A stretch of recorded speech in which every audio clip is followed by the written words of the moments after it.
My name is Aijun Song. I'm an associate professor at the electrical computer engineering, of course, at University of Alabama.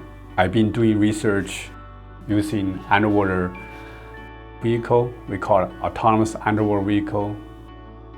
My angle has always been how to enable the communication between two vehicles or among a fleet of vehicles.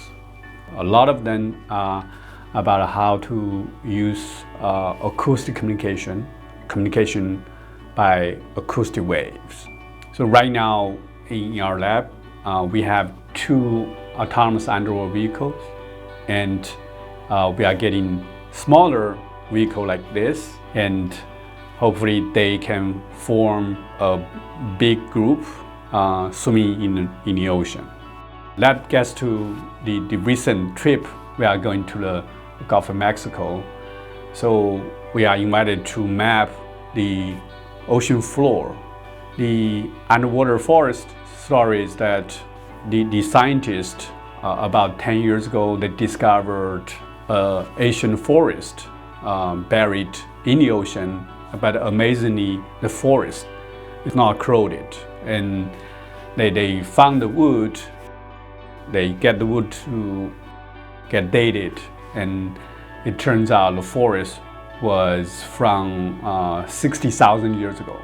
So that got interested by a scientist from Louisiana State University. Her name is Christine DeLong. So they had a multiple project, multiple crews to find out what's the scale, and they identify probably 6 to 8 stations where they have this kind of rules, right? But you can imagine if you use boat, you use the instruments of the boat, there's a tremendous difficulty to survey the seabed.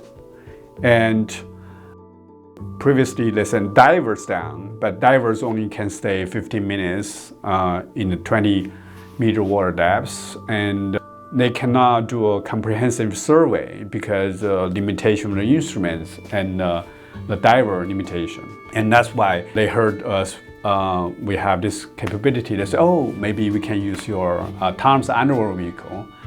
And so we use both vehicles to do the mapping. It turns out the tether vehicle, ROV, actually works very efficient because it is more like a diver, but it's with no fatigue, no need for oxygen, anything. So it can spend a significant amount of time, an hour or 2 hours underwater, just search around for detailed look. A very close-up picture we recorded. We were super excited because this is exactly what kind of application we want to do. We want to use the vehicle to help the researcher in need, the oceanographer, marine scientist, to support their research.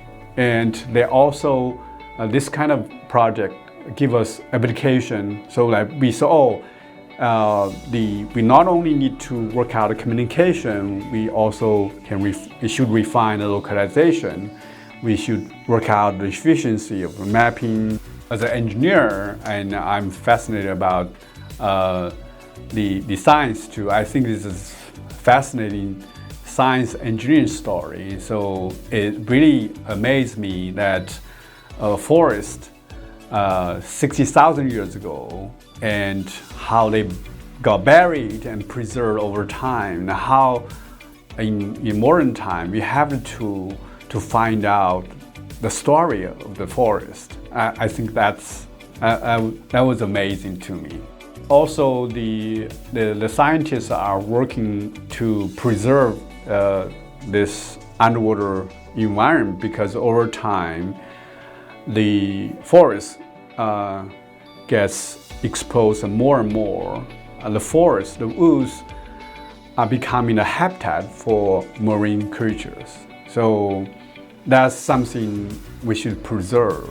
So how do we preserve it? We have to survey where the forest is and how far is the area, and what's the condition of the forest, and of course what's the condition of the habitat.